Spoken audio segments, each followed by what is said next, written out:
Amin amin ya rabbal alamin. Allahumma sholli ala Muhammad.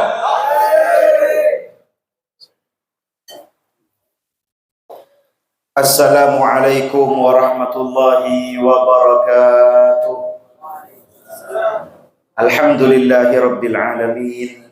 Wabihi nasta'inu ala umuri dunya wal din. Wassalatu wassalamu ala ashrafil anbiya wal mursalin. Sayyidina wa habibina wa syafi'ina wa maulana Muhammad. Sebelum abtina nyoona etin kaangkui ada debuan ya dunna para panjenengan saja menangkap papakon dari Al-Habib Lutfi Al-Jufri, dari Al-Habib Agil Al-Jufri, dari para habaib selain. Dan kedua nyoona etin insyaallah mana di para panjenengan faham terro ada buah kalaban bahasa Indonesia saos nikah beda Habib dari Sampang kasokan arak kama bolana supaya bisa lebih manfaat keluar matura. Insyaallah paham tapi bahasa Indonesia tadi. Alhamdulillah, puji syukur kehadirat Allah Subhanahu wa taala yang mengumpulkan kita semua pada malam hari ini duduk bersama dengan sadatinal alawiyyin, para dzurriyyah Rasulullah sallallahu alaihi wasallam. Kita berharap semoga kita duduk dengan beliau semua bukan hanya di dunia tapi kelak di akhirat, amin ya rabbal alamin. Yang kita muliakan Al-Habib Lutfi Al-Jufri, Al-Habib Agil Al-Jufri, Al-Habib Syekh Ba'bud, Al-Habib Saleh Ba'bud, Al-Habib Ashraf Al-Gadri beserta para habaib yang lainnya yang tak mungkin kami sebutkan satu persatu, namun tak mengurangi rasa cinta kami semua kepada para beliau dzurriyyah Rasulullah sallallahu alaihi wasallam. Dan juga tak lupa kami haturkan penghormatan untuk para kiai, para asatid, para hadirin semua yang berkumpul di majelis kita pada malam hari ini. Alhamdulillah, kita sudah membacakan bersama-sama salawat kepada baginda besar Nabi Muhammad sallallahu alaihi wasallam. Besar harapan kita semua kelak diakui sebagai umat Nabi Muhammad sallallahu alaihi wasallam, amin ya rabbal alamin. Para hadirin yang dimuliakan oleh Allah Subhanahu wa taala, sebagaimana yang kita ketahui bersama bahwa kita semua ini hidup di akhir zaman, Pak. Di akhir zaman ini fitnah, ujian, gangguan terhadap agama itu sangat besar. Makanya di dalam hadis yang masyhur Nabi Muhammad sampai berpesan, innal mutamassika bidinihi fi akhir zaman lahu ajru 50 minas sahabat. Orang akhir zaman yang masih sanggup berpegang teguh kepada agamanya, dia mendapatkan pahala 50 sahabat. 50 sahabat Nabi pahalanya diberikan untuk orang akhir zaman yang masih mampu memegang teguh agamanya. Kenapa? Karena kata Rasulullah, li'annahu qalqabidhi ilal jamrah. Karena orang akhir zaman yang berpegang teguh pada agamanya itu sama dengan orang yang menggenggam bara, Pak. Moning marda tadi. Seberapa kuat pun tenaga kita menggenggam bara pasti dia akan lepas. Usaha kita genggam lagi, dia akan lepas lagi. Saking sulitnya menahan diri dari gangguan-gangguan agama di akhir zaman. Wadzalika liqillatil a'wan wa kathratil abdad, kata Rasulullah, karena di akhir zaman itu hal-hal yang mendukung terhadap agama itu semakin sedikit, justru hal-hal yang mengganggu terhadap agama itu semakin banyak. Di dalam hadis lain Nabi Muhammad sallallahu alaihi wasallam menggambarkan situasi kita di akhir zaman itu sudah digambarkan oleh Nabi Muhammad kepada para sahabat dahulu. Kata Nabi Muhammad sallallahu alaihi wasallam di dalam hadisnya, tatada'a alaikumul umam kama tatada'al akalatu ala qas'atiha. Kelak wahai para sahabat, di akhir zaman umat Islam itu akan diobok-obok oleh umat-umat lain. Sama halnya seperti nasi yang dicabik-cabik oleh orang-orang yang sedang memakannya. Sampean kalau duduk berlima di hadapan satu nampan, ada nasi Arab biasanya kan ngerti talam, Pak. Ini benih pereng saya contoh akibi Kanjeng Nabi.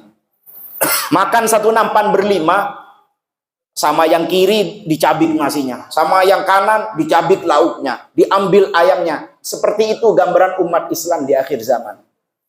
Sahabat bertanya kepada Rasulullah, "Ya Rasulullah, amin qillatin nahnu yawma idzin." Ya Rasulullah, apakah umat Islam di akhir zaman itu sedikit? Kok bisa diganggu?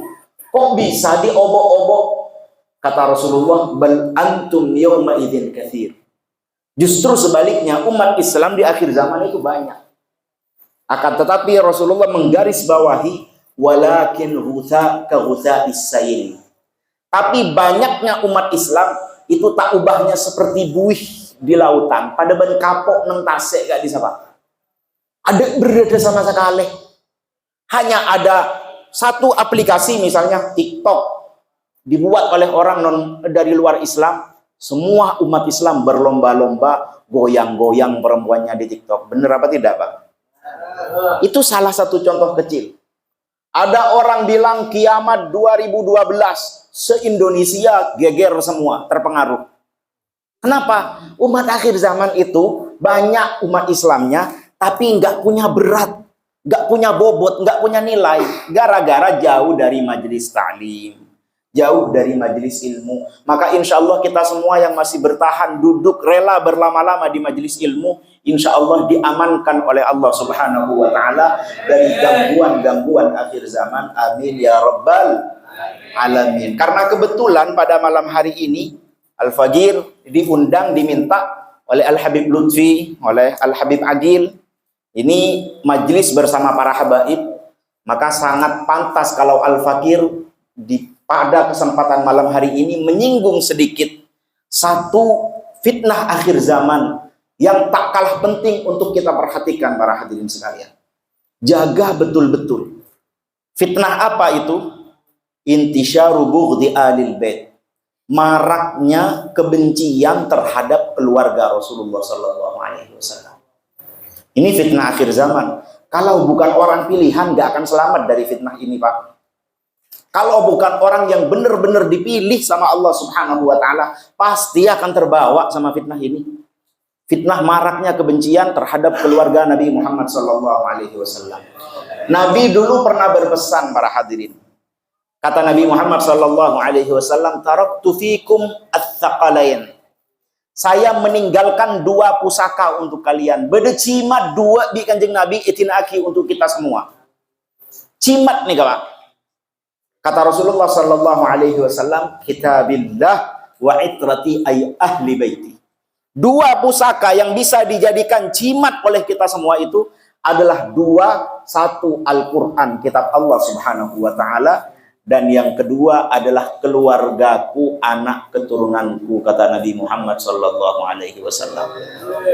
Ini pesan Nabi Muhammad sallallahu alaihi wasallam. Makanya para sahabat Nabi yang mulia, kata para ulama, as-sahabatu a'immatun fi hubbi alil bait. Para sahabat Nabi itu adalah guru-guru besar dalam mengajarkan kita cinta kepada keluarga Nabi Muhammad sallallahu alaihi wasallam. Sampean kita semua tahu Sayyidina Abu Bakar, khalifah pertama yang menggantikan Nabi Muhammad sallallahu alaihi wasallam sepeninggalnya Nabi Muhammad. Nah, Sayyidina Abu Bakar itu selalu berpesan, "Urqubu Muhammadan fi ali baiti." Wahai umat Islam, mari kita jaga Nabi Muhammad lewat mendekatkan diri kepada keluarganya. Mari kita rangkul Nabi Muhammad lewat keluarganya. Kalau mau merangkul Nabi, mau dekat sama Nabi, mau cinta sama Nabi, buktikan dengan keluarga Nabi Muhammad sallallahu alaihi wasallam. Di dalam ucapannya yang lain, ini bukti bahwa Sayyidina Abu Bakar itu sangat menjunjung kehormatan, kemuliaan keluarga Nabi Muhammad sallallahu alaihi wasallam. Sayyidina Abu Bakar juga pernah dawuh, kata Sayyidina Abu Bakar, "La qarabatu Rasulillah ahabbu ilayya min an asila min qarabati." Sungguh, kata Sayyidina Abu Bakar, menyambung kekedekatan, menyambung persaudaraan, persahabatan dengan keluarga Nabi lebih aku sukai daripada menyambung persaudaraan, persahabatan dengan keluargaku sendiri. Kasar ramon janreng maturut, angan long polongan naban sapapon kanjeng Nabi tempong selang sapapo tibi. Dorin espon nah ka kanjeng Nabi Muhammad sallallahu alaihi wasallam. Sayyidina Umar bin Khattab itu dalam satu kesempatan Sayyidina Umar itu sudah berkuasa menggantikan Sayyidina Abu Bakar. Ketika di masa Sayyidina Umar itu Pak, Islam tersebar luas sampai hampir menyentuh bagian Eropa. Itu di masanya Sayyidina Umar. Sayyidina Umar itu digelari Fatihul Amsar, penakluk kota-kota besar. Umat Islam yang awalnya hanya ada di Hijaz, di Mekah, Madinah dan sekitarnya, di masa Sayyidina Umar tembus ke Mesir, tembus ke Palestina, tembus ke Turki. Ini kehebatannya Sayyidina Umar. Sayyidina Umar itu luar biasa. Makanya kata Rasulullah, "Inna syaitan la yakhafu minka ya Umar." Kata Rasulullah, "Wahai Umar, setan itu takut sama kamu." Sayyidina Umar itu kalau lewat di satu lorong ada setan kabur, Pak. Tapi pada suatu ketika Sayyidina Umar itu bertemu dengan cucunya Nabi Muhammad sallallahu alaihi wasallam. Sayyidina Al-Husain fi 'ashirin min umri. Sayyidina Husain kala itu masih berusia 10 tahun, anak kecil, Pak. Kalau kita mungkin lihat Iyi sekarang umur 10 tahun, sedikit banyak mungkin tidak terlalu hormat, masih dianggap anak kecil. Baru kalau Habibnya sudah pakai surban, kita hormat. Giliran yang 10 tahun, kita nggak terlalu hormat. Dulu Sayyidina Umar mencontohkan, ketika berjumpa dengan Al-Husain, Sayyidina Husain berusia 10 tahun, diambil telapak tangannya, diletakkan di kepala Sayyidina Umar. Dia berkata, "Ya ala baiti Rasulillah, wallahi ma ambata sya'ru fi ru'usina illa kum ya ala baiti Rasulillah." Wahai keluarga Nabi, demi Allah, semua keberkahan yang saya capai ini, saya mampu menaklukkan kota-kota besar, Islam maju di masa saya. Jangankan itu semua, bahkan tidaklah tumbuh satu helai rambut di kepalaku, melainkan itu berkat kalian, wahai keluarga Nabi Muhammad sallallahu alaihi wasallam. Jadi kita sekarang bisa sehat, Pak. Menghirup udara dengan lega, minum air enak, makan enak, kebun-kebun hijau semua. Berkat apa, Pak? Kalau mau jujur, berkat keluarga Nabi Muhammad sallallahu alaihi wasallam. Makanya disebut pusaka. Kalau mau bertemu Nabi Muhammad kelak di akhirat, jangan tinggalkan dua hal, Al-Quran dan keluarga Nabi Muhammad sallallahu alaihi wasallam. Kenapa saya bahas seperti ini? Karena kita ketahui bersama, di akhir zaman banyak orang yang fitnah terhadap Ahlul Bait. Mungkin kalau di majelis kita semua duduk bersama para habaib enak-enak saja. Tapi pulang ke rumah buka YouTube, isinya semua fitnah-fitnah menimpa para habaib. Makanya perlu saya jelaskan, demi keselamatan kita bersama kelak. Kalau hati ini sudah ada pikiran kotor terhadap keluarga Nabi Muhammad, seperti sebagian dauh, sebagian kiai, kaifa yuqabilu Rasulullah. Nanti kelak di akhirat mau ngadep pakai muka seperti apa ke hadapan Nabi Muhammad? Kalau di hatinya mati dalam membawa kebencian kepada salah satu keluarga Nabi Muhammad sallallahu alaihi wasallam. Keluarga Nabi Muhammad itu, Pak, dari putra-putra Nabi Muhammad itu semua wafat di waktu kecil. Nabi Muhammad itu punya anak namanya Al-Qasim. Makanya digelari Abul Qasim. Nabi Muhammad itu gelarnya Abul Qasim.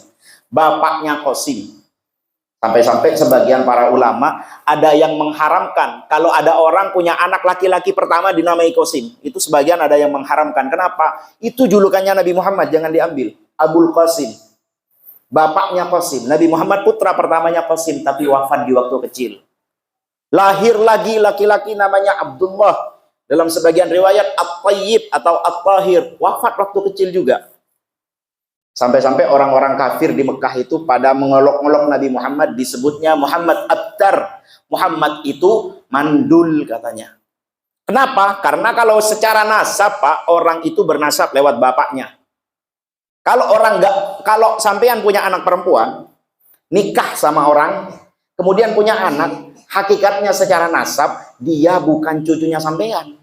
Itu cucunya besannya sampean karena bernasab kepada bapak. Artinya kalau sampean meninggal, cucu yang anak dari perempuan sampean itu nggak dapat warisan karena nasabnya ke bapak. Makanya dulu Rasulullah dibilang mandul sama orang-orang kafir. Dijawab oleh Allah Subhanahu wa taala, dibantah langsung lewat Al-Qur'an, inna syani'aka huwal abtar. Katakan Muhammad, justru orang yang mengolok-olokmu, yang mencelamu itulah yang mandul. Karena Nabi Muhammad sallallahu alaihi wasallam memang anak-anak laki-lakinya wafat semua. Tapi Nabi Muhammad punya putri namanya Sayyidah Fatimah. Fatimah ini Sayyidatun Nisa'il Alamin. Gelarnya adalah wanita termulia sepanjang masa. Itu Sayyidah Fatimah. Wanita kita semua ini, istri-istri kita, anak-anak kita yang perempuan, Pak, kelak di surga akan berebut mencium tangannya Sayyidah Fatimah. Kalau di dunia sudah memusuhi, membenci keturunannya Sayyidah Fatimah, kira-kira akan dapat jatah cium tangannya Sayyidah Fatimah atau tidak? Gitu. Rasulullah itu punya putri Sayyidah Fatimah, menikah dengan sepupunya sendiri. Sepupunya Rasulullah namanya Ali bin Abi Thalib. Ketika menikah Rasulullah mendoakan, warzuqhuma al-katsirat thayyib. Ya Allah, anugerahi Fatimah dan Ali keturunan yang banyak sebanyak-banyaknya dan yang baik sebaik-baiknya. Makanya nggak heran kalau keturunan Rasulullah nyampe ke Indonesia, saking banyaknya, tersebar luas di seluruh dunia. Sayyidah Fatimah dan Sayyidina Ali punya anak yang pertama Al-Hasan. Sayyidina Ali ini panglima perang, Pak, pendekar. Menenjanreng matur, tokang silat, tokang pencak Sayyidina Ali maneka. Hebat angko orangnya. Saking gagahnya, saking jantannya Sayyidina Ali, ketika lahir putra pertama, apa kata Sayyidina Ali? Hei Fatimah, anak kita yang pertama ini semihi harb, kasih nama harb. Apa harb itu artinya? Perang. Jadi anaknya dinamai perang. Menenjan reng Madura ini kayaknya main lendu. Kan beda reng Madura hanya malendu, hanya ma ondem. Kenapa? Agar ketika dia datang, orang-orang kaget, perang telah datang. Apa gempa telah datang. Itu nama-nama yang bikin orang kaget. Ketika Rasulullah mendengar, jangan Ali, jangan kasih nama perang. Bal sammihi Hasana, kasih nama Hasan, baik artinya. Lahir lagi, dinamai perang lagi oleh Sayyidina Ali. Saking senangnya berkelahi Sayyidina Ali itu. Kata Rasulullah, jangan Ali, jangan kasih nama perang, kasih nama bal sammihi Husaina. Keluar anak lagi bernama Husain. Lahir lagi yang ketiga, ini Sayyidina Ali masih mencoba mengasih nama perang lagi. Tapi kata Rasulullah, jangan kasih nama perang. Bal sammihi Muhassina, kasih nama Muhassin atau dalam riwayat lain Mahsin. Wafat waktu kecil. Kemudian lahir satu wanita setelahnya. Nah, dari putra Sayyidah Fatimah itu, Sayyidina Hasan dan Sayyidina Husain, Rasulullah itu sudah menyatakan sebagai bantahan pada orang yang mengatakan Rasulullah mandul. Apa kata Rasulullah? Kullu bani Adam yantasibuna ila abaihim. Benar, manusia itu bernasab kepada bapaknya. Kecuali abna Fatimah, kecuali Hasan dan Husain. Ini khusus dari Allah Subhanahu wa taala, hukum spesial dari Allah Subhanahu wa taala. Hasan dan Husain nasabnya langsung kepada Rasulullah sallallahu alaihi wasallam. Suatu ketika itu Sayyidina Hasan pernah lagi digendong oleh Rasulullah sallallahu alaihi wasallam. Pernah lagi digendong oleh bapaknya Sayyidina Ali bin Abi Thalib. Sayyidina Hasan ini, Pak, mirip wajahnya sama Rasulullah. Wajahnya Sayyidina Hasan itu ibaratkan pinang dibelah dua dengan Rasulullah. Saking miripnya, tampan luar biasa. Digendong oleh Sayyidina Ali, ketemu Sayyidina Abu Bakar. Dicolek sama Sayyidina Abu Bakar. Wallah syabihun bin Nabi la bika ya Ali. Demi Allah, kata Sayyidina Abu Bakar, ini miripnya sama Nabi Muhammad, nggak mirip sama kamu Ali. Saking tampaknya Sayyidina Hasan ini. Makanya dulu itu, Pak, Sayyidina Hasan ini saking tampannya, itu orang-orang desa sekitar Madinah berebut pengen ngambil mantu Sayyidina Hasan. Diceritakan Sayyidina Hasan ini nikah berkali-kali. Kalau kedengeran orang sekarang, oh ini Habib ambil seenaknya ini. Perbudakan ini. Nggak ngerti, sama beda hatinya dengan orang dulu, Pak. Orang dulu di zaman sahabat, ketika dilarang oleh Sayyidina Ali, wahai kaum muslimin, idza ja'akum Hasan farudduh, wahai kaum muslim, kalau datang Hasan ke rumah kalian, tolak, jangan kasih tempat. Kenapa? Saya khawatir nanti Hasan nikahi anak sampean. Tapi dijawab oleh umat Islam, tidak wahai Amirul Mukminin Sayyidina Ali, kami tidak akan mengusir Hasan. Kami menerima Hasan sebagai menantu bukan karena engkau, tapi kami mengambil menantu karena kami berharap bisa besanan dengan Rasulullah Sallallahu Alaihi Wasallam. Itu pikirannya orang dulu, Pak. Dulu di Indonesia masih banyak orang Muslim yang hatinya sebersih itu. Makanya ketika datang para habaib, kebanyakan datang nggak bawa istri. Datang ke Indonesia, orang Indonesia ini hatinya halus-halus, Pak. Orang dengan budaya ketimuran, orang Indonesia ini, kearifan lokalnya itu gampang tersentuh. Ketemu sama habaib yang akhlaknya Masya Allah, itu jangankan cuman anak, seluruh harta jiwanya dikasih, Pak. Orang Indonesia zaman dulu tadi, Pak.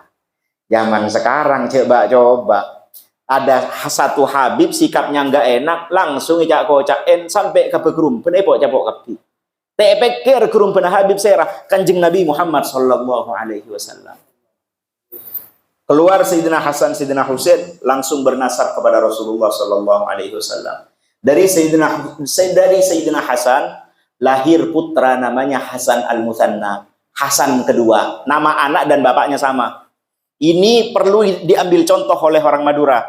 Jangan suka nama aneh-aneh. Sudah ambil nama yang berkah, sekalipun seragam dengan tetangganya. Pakai nama apa? Kata Rasulullah, wa khairul asma Abdullah wa Abdurrahman. Sebaik-baik nama adalah Abdullah dan Abdurrahman. Apa kata orang Madura? Tetanggaku udah nyaman Abdullah. Dikasih nama Abdurrahman sama kiainya. Abdurrahman, siapa pun Abdurrahman. Dikasih nama lagi Muhammad. Aduh, macam adian Muhammad. Pas tak ada pada sekali. Teronya masih unik, segaul, saya tak ada pada ban tetangga. Nikah perlu dirubah kebudayaan itu. Budaya yang diajarkan oleh keluarga Nabi Muhammad SAW. Satu nama kalau sudah terbukti ada berkahnya, pakai terus. Makanya banyak para kiai yang meneladani itu. Anak sama bapak sama namanya. Bapak sama kakeknya kadang sama namanya.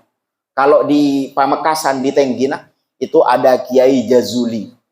Jazuli punya ayah namanya Jauhari, kakeknya Jazuli lagi, Pak. Ada yang punya anak, cucunya Kiai Jauhari, itu ada yang nama Jauhari ada 5 orang. Kenapa? Mencontoh kebiasaan Ahlul Bait, nama yang sudah terbukti berkah, dipakai lagi, nggak apa-apa sama, nggak apa-apa. Karena mengharap barokahnya. Nah, dari Sayyidina Hasan, keluar Sayyidina Hasan al-Muthanna, turun banyak di negeri Maroko sana, banyak di Mekah. Salah satu yang paling masyhur Abuya As-Sayyid Muhammad Alawi Al-Maliki. Teman-teman sekalian, para hadirin yang di rumahnya nggak ada foto Sayyid Muhammad Al-Maliki, perlu dipasang di rumahnya. Ini ulama besar, gurunya ahli sunnah wal jamaah sedunia. Sayyid Muhammad Alawi Al-Maliki, orang Madura bilangnya Abuya Maliki. Banyak fotonya di rumah-rumah masyarakat umat Islam. Dari Sayyidina Husain itu banyak juga, tapi di antara yang paling masyhur itu yang jalurnya turun ke Hadramaut. Jadi Sayyidina Husain itu punya anak namanya Ali Zainal Abidin. Ini sebentar lagi Pak, lusa ini disebutnya hari Asyura. Ini juga tragedi yang memilukan bagi keluarga Nabi Muhammad SAW. Jadi dulu para hadirin, itu Sayyidina Husain itu wafat terbunuh, dibantai oleh orang-orang yang tidak hormat kepada beliau, yang hasud dan dengki kepada Sayyidina Husain.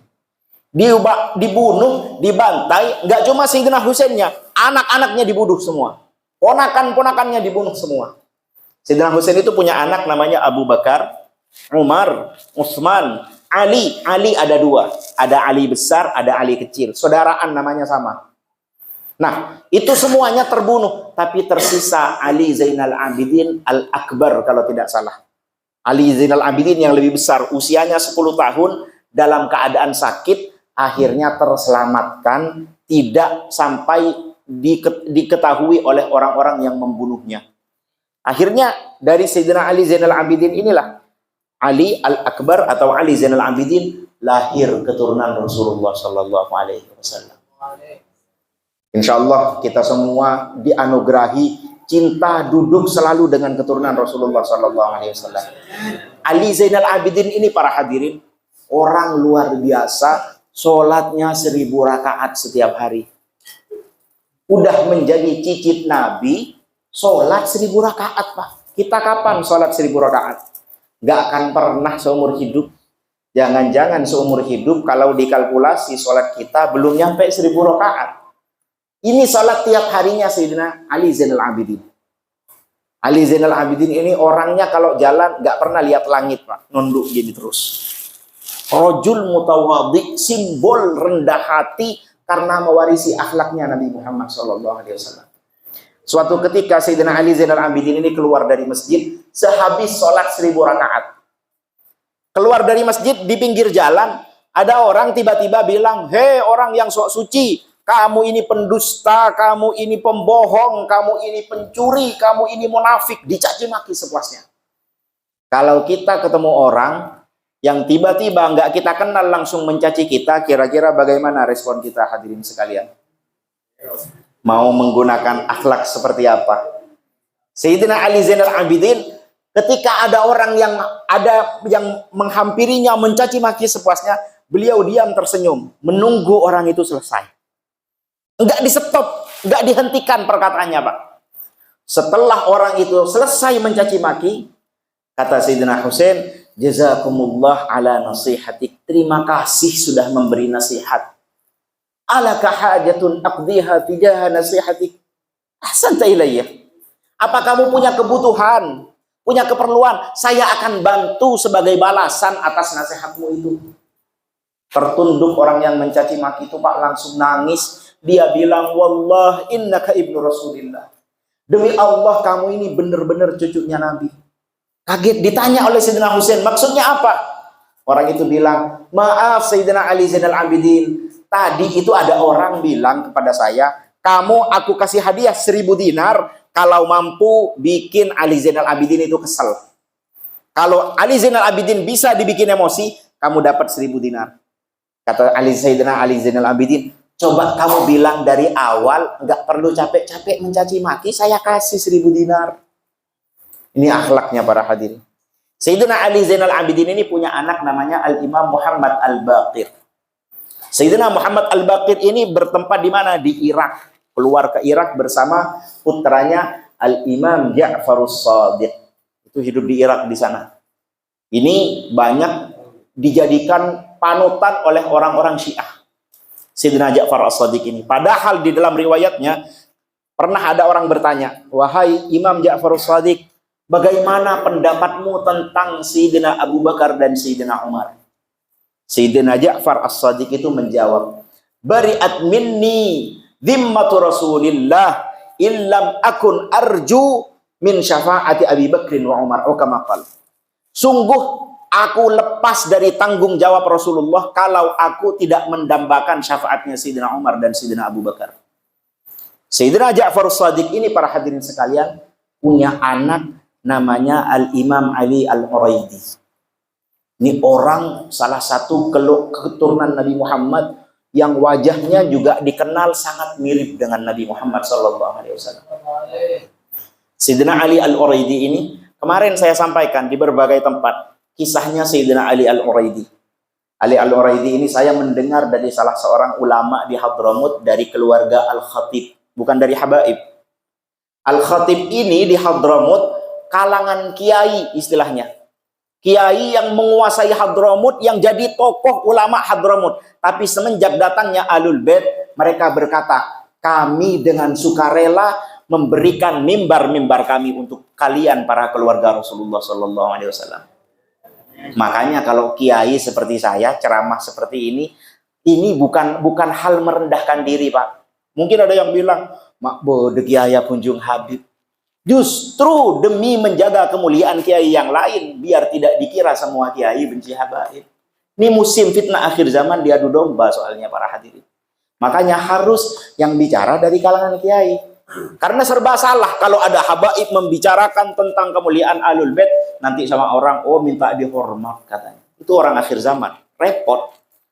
Jadi kalau yang menjelaskan saya, insya Allah lebih aman. Sayyidina Ali Al-Uraidi itu pernah suatu ketika datang ke negeri Syam. Datang itu Sayyidina Ali Al-Uraidi itu dalam keadaan karena panas di Timur Tengah itu para hadirin, itu di Solokopin muana. Yang mature Solokopin. Nutup muka begini. Mukanya ditutup, hanya terlihat matanya saja. Orang Syam menunggu Imam Ali Al-Uraidi itu sampai di pintu kotanya itu sejumlah 10.000 orang. Mulai dari kiai-kiainya, para asatidnya, para santri-santrinya, termasuk masyarakat awamnya, menunggu kehadiran cicit Nabi Muhammad SAW yang kelima itu, Sayyidina Ali Al-Uraidi. Ketika tiba, kata para ulamanya, wahai Imam Ali An-Nuraidi, syarifna bi ru'yati wajhik, beri kami kemuliaan melihat wajahmu. Karena tertutup wajahnya. Ketika dibuka wajahnya, Imam Ali Al-Nuraidi itu bercahaya para hadirin. 10.000 orang menangis terisak-isak semua. Kenapa? Mereka berkata, fakaifa biwajhi Rasulillah. Kalau Ali Al-Nuraidi cicit yang kelimanya saja seindah ini, bagaimana nikmatnya memandang wajah Nabi Muhammad SAW. Semoga kita semua tidak kehilangan kesempatan kelak di akhirat melihat wajah Nabi Muhammad SAW. Imam Ali Al-Nuraidi itu punya anak Imam Isa Ar-Rumi, Imam Isa An-Naqib. Imam Isa ini punya anak Imam Ahmad. Ini sekarang dibahas di YouTube sama orang-orang yang mau memfitnah. Tempatnya di mana Imam Ahmad ini? Tempatnya di Irak. Kemudian di saat itu apa yang terjadi para hadirin sekalian? Di tahun 400-an Hijriah, Nabi Muhammad berpulang ke surga Allah. Baru 4 abad umat Islam di saat itu saking jauhnya dari cahaya Nabi Muhammad SAW. Khususnya orang-orang kerajaan itu tiap hari bunuhin anak keturunan Nabi Muhammad. Saya mendengar salah satu faedah dari guru saya ini di Tengkinah, ada namanya Kiai Hasan Muayyad. Kiai Hasan Muayyad itu pernah membaca di suatu kitab, saya tidak tahu kitabnya di mana. Kata beliau, dulu di masanya Sayyid Ahmad Al-Muhajir ini, itu para keluarga Nabi itu karena jaraknya, rentan masanya masih dekat dengan Nabi, hanya 6 generasi. Itu mereka kulitnya itu aromanya beda, Pak, bau misik. Kalau sekarang sampean cium tangan habaib, kalau nggak dikasih parfum kan nggak ada baunya, Pak, sama dengan kita. Kenapa? Karena sudah terjadi silang pernikahan. Dulu itu di generasi ke-6 itu kulitnya mengeluarkan aroma misik. Makanya orang-orang yang benci pada keluarga Nabi Muhammad saat itu kadang mencari tahu keluarga Nabi itu dengan mencium aromanya. Mereka keluarga Nabi di saat itu banyak yang sembunyi para hadirin. Karena dibunuh-bunuhin satu-satu. Nggak ada salah, nggak ada apa, dibunuh, Pak. Kalau sudah hasud dan dengki, makanya kita semua ini kalau nggak dapat hidayah dari Allah, kesel, Pak, lihat habaib itu. Ini habaib hidupnya sama dengan saya, makannya sama, sholatnya nggak lebih banyak dari saya, kok saya harus hormat? Ini pikiran kalau hatinya sudah kotor seperti itu. Itu yang terjadi di masa itu. Keluarga Nabi Muhammad dibunuh-bunuhin. Kata Kiai Hasan Muayyad, saat itulah keluarga Nabi Muhammad mulai melakukan silang pernikahan. Jadi banyak menikahi wanita-wanita dari luar keluarga Nabi. Agar apa? Di antara niatnya, agar bau di tubuhnya itu menghilang. Karena kalau tetap berkeluarga dengan sesamanya di saat itu, karena di saat itu nggak berkeluarga kecuali dengan sesamanya, Pak. Sayyidina Hasan dan Sayyidina Husain itu besanan 3 kali. Anaknya dinikahkan, besanan 3 kali. Robubet tanyaan rematur. Kalau tetap dipertahankan sampai sekarang mungkin baunya akan tetap ada, tapi khawatir habaib nggak sampai saat ini sudah dipunahkan dulu sama orang-orang yang benci. Makanya untuk menghilangkan jejak dari orang-orang yang berniat buruk, menikahkan. Sayyidina Ahmad ini bergelar Al-Muhajir karena pindah dari Irak ke negeri Hadramaut. Nyampe ke Hadramaut punya anak namanya Ubaidillah. Ini dicatat di kitab-kitab hadis. Kitab-kitab hadis di abad 5 sudah mencatat. Sunan Tirmidzi, saya ada manuskripnya. Karena sekarang orang banyak yang mau debat ilmiah katanya. Mana buktinya? Ada manuskripnya. Sunan Tirmidzi juz 2 dari tulisan dari abad 5 itu sudah mencantumkan anaknya Imam Ubaidillah. Nah, Imam Ubaidillah ini para hadirin sekalian yang menjadi leluhurnya keluarga Al-Ba'alawi. Beliau punya anak namanya Alawi. Semua habaib yang bernisbat kepadanya itu disebut habaib Sadah Ba'alawi atau Sadah Alawiyin. Ini yang keberkahannya mengalir pada kita semua sampai hari ini para hadirin sekalian. Nah, Imam Ubaidillah itu, Imam Ahmad Al-Muhajir tiba di Hadramaut bersama putranya Imam Ubaidillah. Nah, itu sebagian para ulama kita, pemimpinnya ahli sunnah wal jamaah dari madhab asy-Syafi'i, namanya Imam Ibnu Hajar. Kalau yang pernah nyantri di pondok pasti tahu siapa Ibnu Hajar. Ibnu Hajar itu penuh di kitab-kitab fikih. Kalau orang yang ngaji di pondok pesantren, ngaji fikih, nggak kelar-kelar tiap hari yang dibahas Ibnu Hajar, Imam Romli, Imam Ibnu Hajar, Imam Romli. Ini ulama besarnya ahli sunnah wal jamaah. Imam Ibnu Hajar menulis di kitabnya. Apa kata Imam Ibnu Hajar? Imam Ibnu Hajar ini punya kitab tebel, Pak. Bicara tentang guru-gurunya, siapa saja yang dia jadikan guru. Ternyata di beberapa halaman, di awal-awal kitab, sekitar halaman ke-50, Imam Ibnu Hajar itu menulis, setelah bicara saya berguru pada Syekh Fulan, pada Syekh Fulan, pada guru Fulan, pada Ustadz Fulan, pada Kiai Fulan, di sana ada terselip nama salah satu tokoh Ba'alawi. Kata Ibnu Hajar, saya mengambil ijazah sorban. Jadi ada sanad yang disebut sanad imamah. Minta sorban, disorbanin ke ulama, yang itu ulamanya dapat dari gurunya sampai ke Rasulullah SAW. Ibnu Hajar ini bilang, wal nakhtim bi tariqatin jalilatin aliyatil miqdar, li'anna kullaman fiha min alil bait, kullun an abi. Saya ingin menulis ijazah imamah saya yang paling mulia. Karena saya dapatkan ini dari seorang alul bait yang mana itu semua jalurnya sampai ke atas alul bait semua. Saya dapatkan dari Al-Imam Abdullah bin Abu Bakar Al-Idrus Al-Qutub. Ini salah satu ulama besar di Hadramaut sana. Beliau dapat dari ayahnya sampai kepada Imam Ubaidillah, sampai kepada Imam Ahmad Al-Muhajir, sampai kepada Rasulullah sallallahu alaihi wasallam. Rasulullah, Pak, oleh Allah Subhanahu wa taala itu di Al-Qur'an difirmankan, "Qul la as'alukum alaihi illa al-mawaddah fil qurbah." Qul la as'alukum alaihi illa al-mawaddah fil qurbah, atau kama fil ayah. Kata Allah, katakan Muhammad, kamu tidak minta apa-apa terhadap umat kecuali satu, hargai, cintai keluargaku, keluarga Nabi Muhammad sallallahu alaihi wasallam. Maka sebagai masyarakat Madura, para hadirin, kita pegang teguh-teguh ajaran kiai-kiai sepuh kita. Mbah Hasyim Asy'ari itu di kitabnya menuliskan sanad keguruannya terhadap banyak keluarga habaib. Kiai Syekhana Khalil Bangkalan itu menulis di kitabnya, ada sampai sekarang, bahwa beliau menerima ijazah Ratib Haddad, dibaca di majelis kita ya Pak, menerima Ratib Haddad, Ratib Attas dari seorang habib namanya Ahmad As-Segaf. Berguru kepada para habaib, kiai dan para habaib ini dari dulu sering berguru kalau untuk di Indonesia.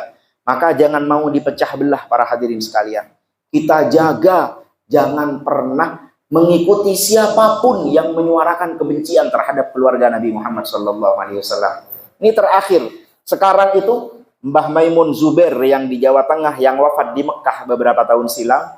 Kemarin Pak, kuburannya dibongkar. Kenapa? Karena kalau di Mekah itu wakaf makbaroh itu beda dengan di Indonesia. Kalau di Indonesia wakafnya itu selamanya. Sekali masuk ke dalam kuburan, selamanya di sana. Kalau di Mekah, wakafnya itu sementara. Sampai jasadnya punah, harus digali, diganti jenazah lain. Mbah Maimun kemarin itu digali, karena perkiraan masanya itu jasadnya sudah punah. Ternyata setelah digali, jenazahnya utuh, Pak. Itu para waliullah. Kalau mau tanya Mbah Mun itu dulu, Mbah Maimun itu punya santri satu, Habib, Pak. Kalau kata orang Madura, meler. Sering bolos, sering ada masalah di pondok. Tiap ada masalah, ditakzir sesuai aturan pondok pesantren. Suatu ketika karena terlalu sering, itu ustadz ngadu kepada Mbah Maimun, Kiai, apa ndak lebih baik dipulangkan saja? Takut bikin rusak santri yang lain. Ini terlalu bandel, bikin kasus terus di pondok. Apa kata Mbah Maimun? Kalau kamu minta demikian, lebih baik saya usir semua santri yang lain, sisain Habib satu. Saya nggak mau berhadapan nanti bagaimana dengan Rasulullah Sallallahu Alaihi Wasallam. Makanya alhamdulillah Madura dari dulu para hadirin sekalian, itu dari dulu Madura. Mulai dari sebelum masa seperti sekarang. Masa sosial media banyak habaib-habaib yang tampil. Dari dulu orang Madura sama Y kecil cium tangan, Bang. Itu orang Madura. Tapi itu dulu. Sekarang balik ke kita masing-masing. Mau melanjutkan ajaran leluhur kita dari para kiai-kiai kita yang mengajarkan kecintaan dan penghormatan kepada keluarga Nabi Muhammad SAW. Apa kita mau menjadi orang pertama yang membelot, man baddala wa ghayyar, menjadi orang pertama yang meninggalkan ajaran dari para kiai dan leluhur kita masing-masing? Insya Allah selama kita masih duduk bersama dengan para habaib, duduk bersama di majelis-majelis maulid, insya Allah hati kita dijaga oleh Allah Subhanahu wa Ta'ala. Seperti apapun keadaan fitnah yang terjadi di akhir zaman, insya Allah kita termasuk bagian orang yang mengendarai perahu bahtera Nabi Muhammad Sallallahu Alaihi Wasallam. Nabi Muhammad pernah daun, Pak. Nabi Muhammad pernah adabu. Nikah terakhir pesan ke kula ben sampean. Kadabu nak kanjeng Nabi, ahlu baiti kasafinatin Nuh. Keluargaku itu sama dengan bahtera Nabi Nuh. Nabi Nuh itu dulu, Pak, bikin perahu yang mengendarai hanya orang yang beriman saja. Karena kenapa? Ada badai banjir sedunia, semuanya mati kecuali Nabi Nuh dan beberapa kaumnya. Itu kata sebagian ulama nggak lebih dari 30 orang. Makanya kata Nabi Muhammad, untuk umatku ada perahu Nabi Nuh namanya Ahlul Bait. Siapa yang mengendarai perahu itu pasti selamat. Tapi siapa yang meninggalkan perahu itu pasti celaka. Sayyid Muhammad Alawi Al-Maliki, Abuya Al-Maliki, gurunya kiai-kiai di Indonesia ini pernah berkata, saksinya adalah Kiai Abdul Wahab, masih hidup sekarang di Bangkalan. Sayyid Muhammad itu berkata, perahu Nabi Nuh di Indonesia itu adalah Habib Lutfi bin Yahya. Kalau disebut perahu Nabi Nuh, gak mungkin pendusta para hadirin. Kalau Habib Lutfi, Habib palsu, nggak mungkin jadi perahu Nabi Nuh. Maka kita boleh berbeda pendapat dengan beberapa habaib, tapi jangan sampai mendustakan nasabnya. Karena nasab habaib sudah dijaga, disaksikan oleh para ulama dari berabad-abad silam. Meragukan nasab para habaib, termakan fitnah, mengatakan habaib di Indonesia palsu dan lain sebagainya, itu sama dengan mengatakan ulama dari berabad-abad silam semuanya tidak terpercaya. Mereka membenarkan dusta-dusta itu sampai akhir zaman. Pertanyaan terakhir, Islam yang sampai ke kita ini lewat apa sekarang? Kalau lewat orang-orang pendusta, jangan-jangan Islamnya palsu akhirnya, Pak.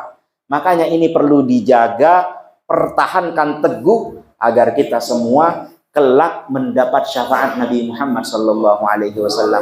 Yang paling akhir, Sayyidah Aisyah radhiyallahu taala anha wardaha, itu dulu pernah jahit baju, Pak. Ajai kelampik, bajunya sobek. Malam-malam di rumahnya nggak ada listrik, pakai kelempek janreng matur. Waktu jahit baju, lampunya padam. Ketika padam, jarumnya terjatuh, dicari di raba-raba nggak ketemu. Fadakhala Rasulullah al-ghurfah. Tiba-tiba Rasulullah masuk ke kamar itu. Fa'adha'a ma fil kaun, terang seterang-terangnya para hadirin sekalian, sampai jarum yang hilang itu ketemu. Sayyidah Aisyah itu berkata, ya Rasulullah, ma adwa wajhak. Ya Rasulullah, kok seindah ini sinar wajahmu? Kok sebercahaya ini engkau ya Rasulullah? Rasulullah hanya menjawab, ya Aisyah, wailun, thumma wailun liman lam yarani yaumal qiyamah. Aisyah, celaka di atas celaka bagi orang yang gak bisa melihat wajahku kelak di hari kiamat. Siapa orang yang gak akan mendapat kemuliaan melihat wajah Nabi Muhammad SAW? Di dalam hadis kata Nabi Muhammad, man mata mubghidan li ali baiti husyira ma'al yahud. Orang yang mati membenci keluargaku, dia akan dibangkitkan kelak di hari kiamat bersama orang Yahudi, Pak, bukan dengan orang Islam. Habib Umar bin Hafid menafsirkan hadis ini, kata Habib Umar, huwa wa salawatuhu wa dzikaruhu ilan nar ma'al yahud. Orangnya nggak harus buruk, sekalipun sholat, sekalipun rajin ngaji, sholat dan ngajinya dibawa masuk ke neraka karena hatinya sudah terputus dari Nabi Muhammad sallallahu alaihi wasallam. Insya Allah kita semua dikumpulkan, dimuliakan oleh Allah Subhanahu wa taala. Terakhir sih, yang paling akhir, saya hampir lupa. Kita semua jangan pernah iri, Pak. Kadang ada rasa iri para hadirin. Namanya hadiah dari Allah, ada orang jadi kaya, yang miskin iri, kan Pak? Bener kan? Dulu di zaman Rasulullah ada orang miskin ngadu pada Rasulullah. Ya Rasul, orang kaya dapat pahala sedekah, kami yang miskin dapat apa? Orang dulu irinya sama sedekah, Pak, bukan iri sama mobil. Kata Rasulullah, kamu kalau iri sama orang kaya karena bisa bersedekah, kamu baca subhanallah walhamdulillah wala ilaha illallah wallahu akbar, dapat pahala sedekah. Ternyata orang yang kaya juga dengar Pak wirid itu. Baca juga, yang miskin lapor lagi, ya Rasul, kami kalah lagi ini ya Rasul. Yang kaya baca juga itu wiridnya. Akhirnya kami gimana bisa setara dengan orang kaya? Kata Rasulullah, dzalika fadlullah yu'tihi may yasha. Itu anugerah Allah, enggak bisa kalau diprotes. Nah, ada orang dipilih oleh Allah jadi habaib. Lahir dari keturunan Nabi Muhammad SAW. Ini Habib Lutfi, Habib Agil ini enggak daftar Pak dulu Pak. Jangan dikira daftar waktu bayi ya daftar jadi Habib. Enggak, itu bagian dari Allah. Kita tugasnya apa? Baik dan cinta sama mereka. Enggak usah iri para hadirin. Karena kelak di akhirat, itu kata para ulama, Allah Subhanahu wa taala di padang mahsyar itu akan memanggil Sayyidah Fatimah. Ketika dipanggil, karena Sayyidah Fatimah ini nggak kayak wanita sekarang para hadirin. Wanita sekarang keluar rumah kan pengen dilihat cowok. Sayyidah Fatimah ketika keluar rumah, la yu'raf la tu'rafu hal akbalat am adbarat. Kata para sahabat, Fatimah itu kalau jalan di luar, kami nggak bisa bedakan mana depan mana belakangnya. Tertutup Pak, nggak kelihatan mana punggung, mana perut, nggak kelihatan. Kalau sekarang kan bentuk tubuhnya kot sekot kapi para tretan sedikit. Sayyidah Fatimah itu karena hidupnya tertutup, kelak di padang mahsyar ketika mau lewat di jembatan, kata Allah Subhanahu wa taala dipanggil lewat malaikat, ya ahlal mahsyar naqisu ru'usakum fa inna Fatimah wa baniha sayamurruna amamakum. Wahai penduduk mahsyar, tundukkan kepala kalian, Fatimah dan anak keturunannya mau lewat. Itu orang yang mau ngangkat kepala, roboh kepalanya Pak, nggak bisa lihat. Ternyata kata para ulama, yang lewat di sana ikut bersama Sayyidah Aisyah bukan hanya keturunannya para hadirin. Ada orang yang bukan keturunan Rasulullah ikut gabung ternyata. Siapa mereka? Mereka yang semasa hidup baik dan dekat dengan para habaib, dekat dengan para alul bait, sekalipun nggak termasuk bagian dari keluarga Nabi secara darah. Kelak ketika dipanggil Sayyidah Fatimah, itu anak keturunannya nggak mau jalan. Saya nggak mau jalan kalau Pak Fulan tetangga saya yang suka bantu saya ini nggak ikut, saya nggak mau berangkat. Ada yang bilang, saya dulu terlilit hutang, saya nggak mau jalan kalau teman saya yang bantu saya ini ikut jalan juga. Makanya insya Allah kita semua nanti ikut Pak, bareng-bareng ke surga bersama keluarga Nabi Muhammad SAW, bersama para ulama, di bawah benderanya Nabi Muhammad SAW. Semoga kita semua istiqomah di jalan tersebut, mendapat syafaat Nabi Muhammad dunia dan akhirat. Amin ya rabbal alamin. Mungkin hanya itu yang bisa disampaikan, kurang lebihnya mohon maaf. Wassalamualaikum warahmatullahi wabarakatuh.